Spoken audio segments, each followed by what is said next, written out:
Hey YouTube, it's me with my second cover. Hopefully this one will upload before the next one that I'm posting tonight.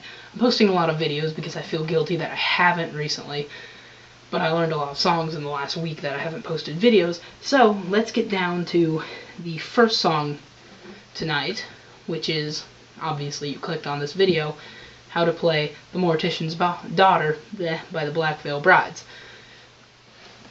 Okay, let's just get directly down onto it. This is in standard tuning. You know. Don't follow my tuning necessarily. I haven't tuned in a couple hours and I've been playing all these different songs in different tunings. So I might be a little off tune.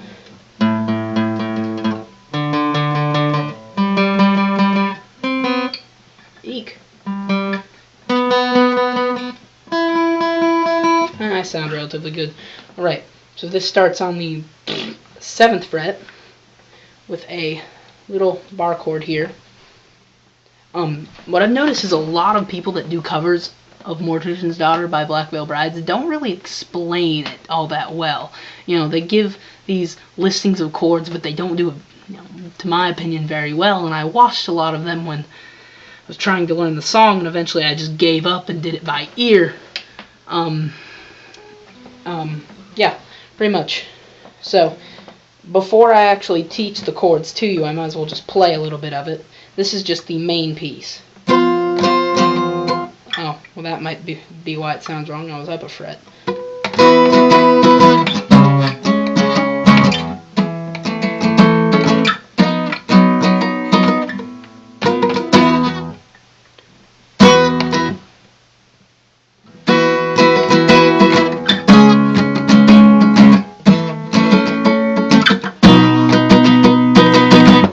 Right, let's start with this first chord.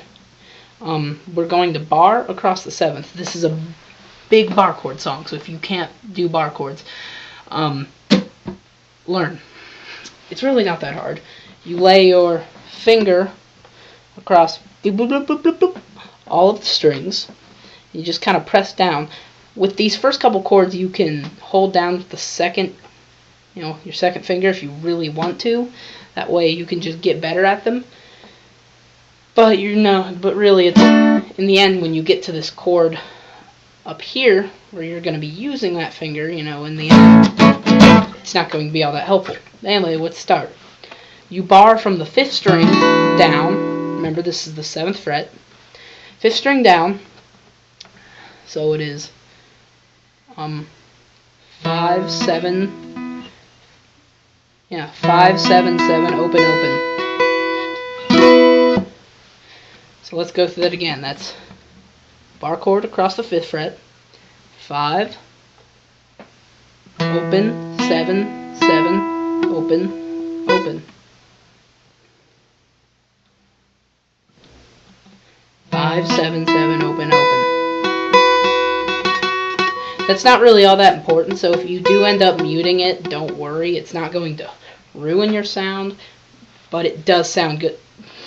It does sound good with that.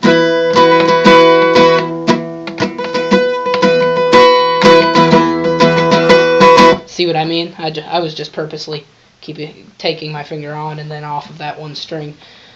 Okay, so we've got this.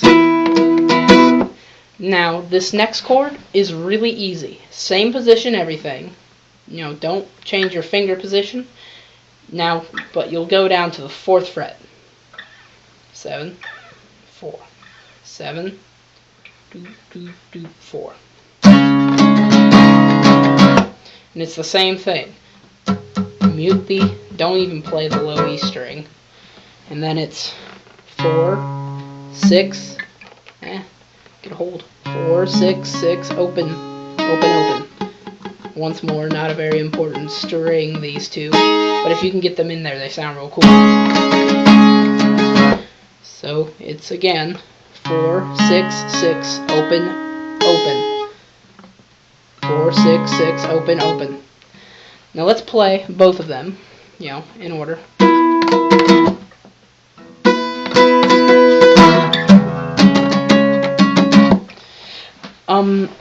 About a strumming pattern. A lot of videos have completely different strumming patterns, so just create your own based on what it sounds like to you. I'm bad at strumming patterns. I just create my own, no matter what they tell me really in a video. No, I don't want to use your strumming pattern. I'm just going to create my own.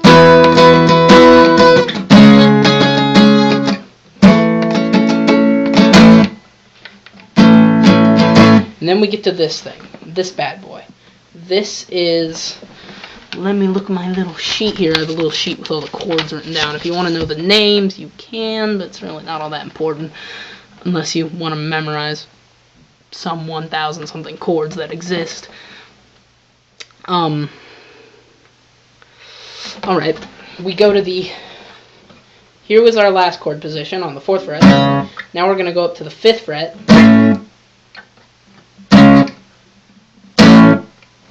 And it's going to be 5, 7, 7, 6. That's the difference. This finger is now doing something. That's the big difference, really. Some of the minor differences are the fact that these two actually go up to the bass strings, but so yeah, 5, 6. 5, 7, 7, 6, open, open. Once more, those last two strings, the high E string and I think the G string, I might be wrong anyway, not very important. Really don't have much of an impact on the sound in my general opinion most of the time, but you know, once more, if you want to add it in there and make it sound kind of funky and cool, go ahead, do what you want. So, we've got 5, 7, 7, 6, open, open. And now we're going to move that very same position up to the 7th. 7, 9, 9, 8, open, open. 7, 9, 8, 8, open. Wait. 7, 9, 9, 8, open, open. I lied for a second there. So, let's run through everything we've got.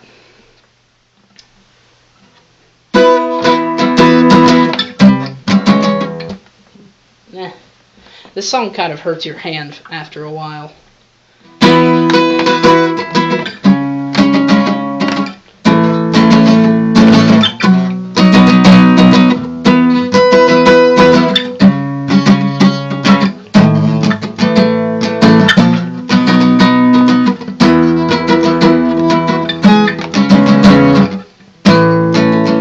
Sorry if I'm killing the audio, but I'm a lot closer than I am when I play the covers, and I'm playing louder because I'm trying to teach it to you. I guess that's kind of my strumming pattern.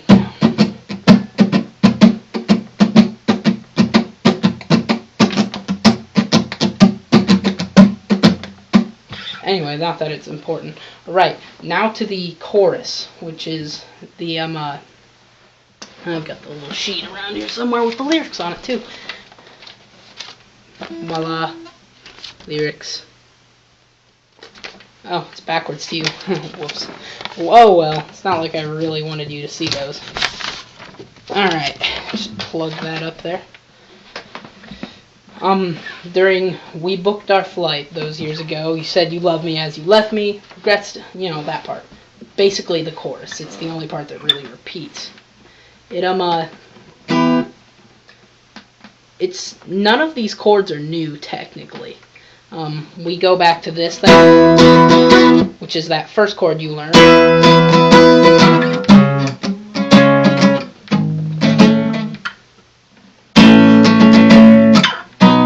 Anyway, you do this, and then you go to that ending chord thing. The that would be the A sus2, if I'm correct. So it's, whoops, that's what happens when you add that string there. It sounds awful. Booked our flight those years ago. You slide all of that down to the 4th, even this. You said you loved me as you left me. Breath still haunt my hello.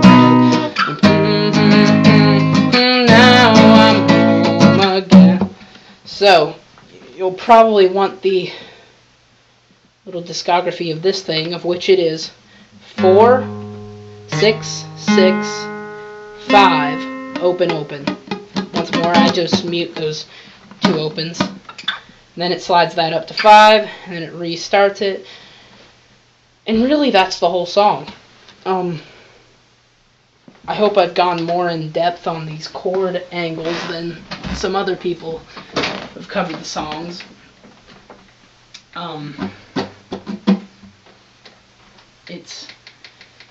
It's not necessarily an easy song, but once you actually can play it and know it, first of all, it's great practice for bar chording.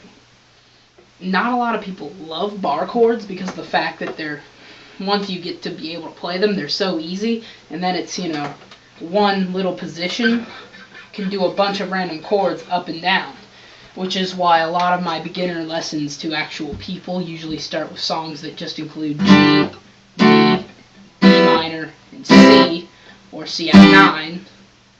See the difference? But here's what I mean with the bar chord thing. Like, let's go to a G on a bar chord. Move that up a whole step. You've got an A.